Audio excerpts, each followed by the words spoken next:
Bonjour, présentez-vous s'il vous plaît. Bonjour, je suis Dr Seydina Moussa Ndiaye, donc enseignant-chercheur à l'Université numérique Cheikh Hamidou Kane.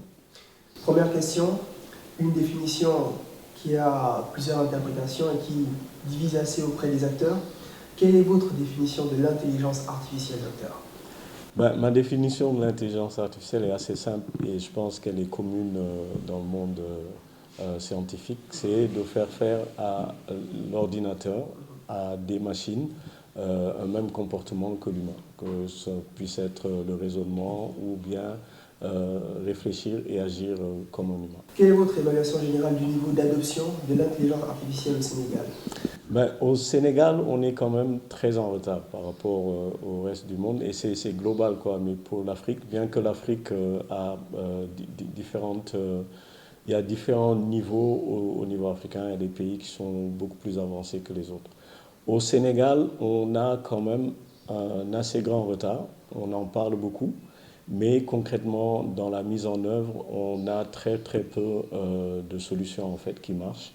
Et même si certaines solutions sont mises en production, on ne garantit pas que tout le process en fait, de validation a été fait correctement comme il se doit. Donc on a pas mal de choses à mettre en place pour que ça puisse être généralisé. Quelles sont selon vous les principales opportunités économiques que l'intelligence artificielle pourrait apporter au Sénégal dans le cadre de la transformation numérique du pays? C'est comme partout ailleurs, hein. L'intelligence artificielle est un fort levier de croissance économique.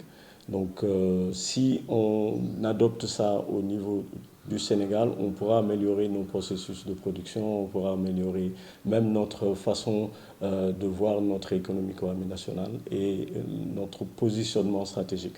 Donc, je pense que c'est une opportunité majeure actuellement que nous avons avec cette intelligence artificielle-là. Donc, comme partout ailleurs dans le monde, on a de forts investissements qui sont faits parce il y a une retombée économique qui est assez importante derrière. Et je pense que le Sénégal devrait commencer à prendre ça en compte et concrétiser ça et l'intégrer dans nos différentes politiques publiques. Et je pense que l'État du Sénégal est actuellement en train d'y réfléchir.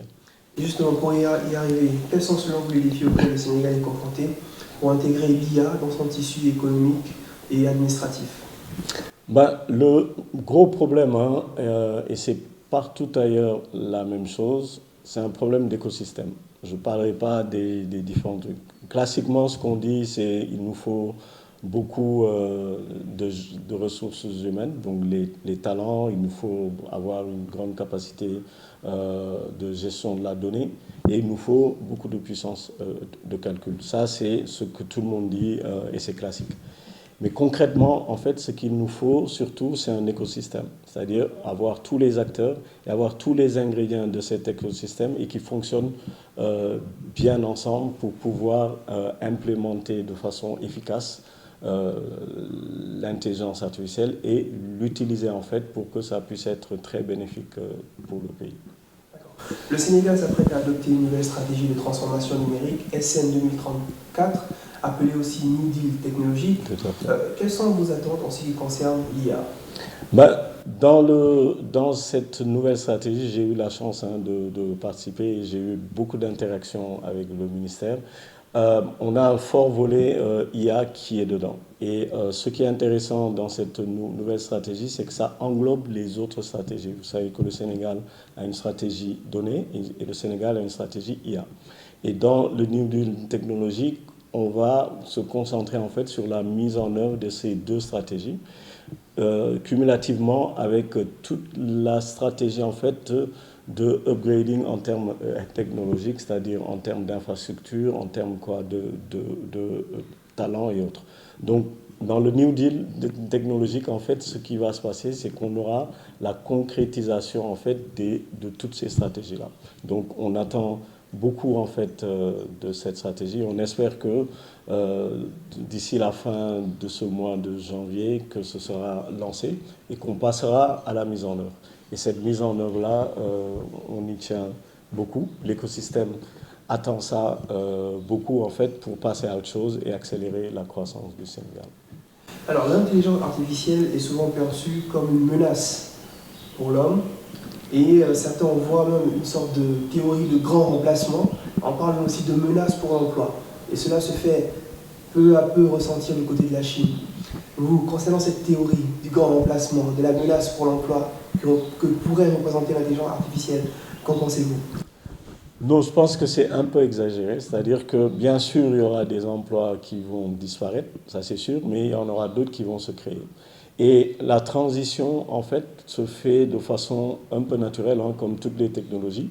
C'est-à-dire que les États doivent prendre ça en compte et commencer à faire évoluer les programmes de formation pour commencer à travailler sur les nouveaux métiers et délaisser en fait les métiers qui vont disparaître.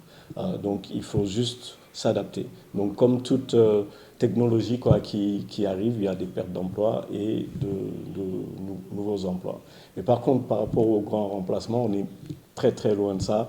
On n'en est pas encore là. L'IA que nous avons actuellement est certes assez intéressante en termes de capacité, mais on est encore loin de la capacité humaine. Donc il nous faut encore beaucoup de travaux et beaucoup d'années avant d'arriver à ça. Mais peut-on s'attendre à terme que cette technologie remplace l'homme dans plusieurs secteurs d'activité? Non, c'est-à-dire qu'il y a deux choses. C'est-à-dire on va globalement remplacer dans tout ce qui est mécanisation et automatisation, ça c'est sûr. Mais ça ne veut pas dire qu'on va remplacer l'homme. C'est-à-dire l'homme va délaisser certaines tâches, comme ça s'est fait hein, avec l'informatique qui est arrivée, avec voilà, l'automatisation, et ça va s'accélérer un peu plus avec l'IA, où certaines tâches beaucoup plus évoluées vont être délaissées à la machine. Mais on aura cette combinaison-là, homme et machine, qui continuera mais d'être là pour pouvoir avoir une efficacité complète. Donc le grand remplacement, j'y crois pas trop. C'est plutôt une adaptation et l'homme va délaisser de plus en plus certaines tâches et se concentrer sur autre chose. L'IA aurait-elle toujours besoin de l'homme? Tout le temps, parce que l'IA de toute façon est construite par l'homme. Il y a des travaux de recherche en fait qui permettent de voir la capacité en fait à des algorithmes de créer d'autres algorithmes pour pouvoir truc, mais je pense quand même qu'on est encore très très loin de quelque chose de très satisfaisant. Je pense que l'IA aura besoin de l'homme et de plus en plus l'homme aura besoin de l'IA. Donc c'est plutôt cette symbiose-là qu'il faut essayer de voir comment la faire évoluer et comment l'humanité doit s'adapter à cette nouvelle donne. Donc pour vous, développement de l'IA ne rime pas forcément avec déshumanisation? Pas du tout. Au contraire, ça renforce l'humain et ça renforce en fait notre capacité à collaborer tous ensemble et à être beaucoup plus efficace. Donc c'est pas du tout la déshumanisation, c'est plutôt renforcer l'humain en fait et rendre l'humain beaucoup plus efficace. Revenons à l'emploi. Comment pensez-vous que le Sénégal peut équilibrer les bénéfices de l'IA avec la préservation et la création d'emplois? C'est simple, hein, il faut juste intégrer de plus en plus l'IA dans nos curricula. Et quand je dis ça, ce n'est pas nécessairement dans les filières scientifiques, mais dans toutes les filières, et voir comment cette nouvelle technologie-là peut accompagner ces différentes filières-là. Ça permet petit à petit d'intégrer ces compétences-là dans les compétences des jeunes qui vont sortir et donc de pouvoir trouver un emploi avec ces compétences-là. C'est sûr que de plus en plus, dans tous les secteurs, on privilégiera les jeunes qui ont des compétences IA par rapport à leur secteur d'activité plutôt que ceux qui n'en ont pas. Donc il faut juste s'adapter et adapter nos curricula en fait pour être à la page. Tout à l'heure, je parlais de menaces que pourrait représenter l'IA, mais le Sénégal, qui souhaite, entre guillemets, rattraper le gap, le retard par rapport aux pays développés tels que les pays occidentaux, on parle notamment de la Chine, de l'Inde, qui sont très avancés en matière d'IA. Est-ce qu'aujourd'hui, si le Sénégal venait à les rattraper, pour un pays comme le Sénégal qui souhaite aussi lutter grandement contre la problématique du chômage, n'est-ce pas là un peu mettre la charrue avant les bœufs, docteur? Non, c'est-à-dire que l'IA est un outil qui nous permet de résoudre nos problèmes, notamment le problème de chômage, le problème de la diversité de notre économie, le problème des opportunités d'emploi en essayant de développer différents secteurs d'activité. Donc pas du tout, c'est-à-dire que l'IA est plutôt un élément des solutions qui pourraient être apportées. Et je pense que il n'est pas nécessairement problème de rattrapage. Je ne parlerai pas dans ces termes-là, je dirais plutôt de maîtriser la technologie et de voir tout ce qu'on peut en faire en prenant en compte notre contexte. C'est-à-dire qu'il faut être focus sur nos besoins, tout en ayant cette ouverture-là à l'international, parce que les opportunités viennent d'ailleurs. On est un pays pauvre. Il nous faut avoir cette collaboration internationale pour développer l'IA. Donc, mais en se concentrant sur ce qui nous intéresse, nous, et sur les enjeux que nous avons, mais plutôt que de copier juste ce qui se fait ailleurs. Pourquoi est-ce nécessaire d'avoir une IA endogène ? Parce que si on ne le fait pas, on va plutôt intégrer des contextes autres qui ne sont pas nos contextes et ce sera moins efficace. Donc autant travailler sur notre problématique et nos contextes pour pouvoir développer une IA en fait qui nous est propre et qui pourrait être beaucoup plus efficace pour répondre à nos problématiques. Infrastructurel, je ne sais pas, mais légal, c'est important.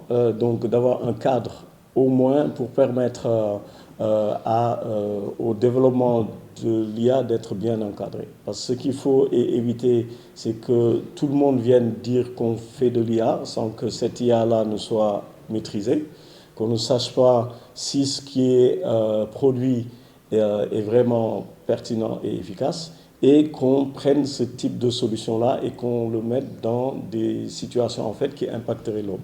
Donc il nous faut avoir un cadre réglementaire. Et ce cadre-là peut même dépasser les frontières du Sénégal, parce que parfois un pays n'est pas assez puissant en fait pour contrecarrer ces différentes dynamiques-là qui sont internationales.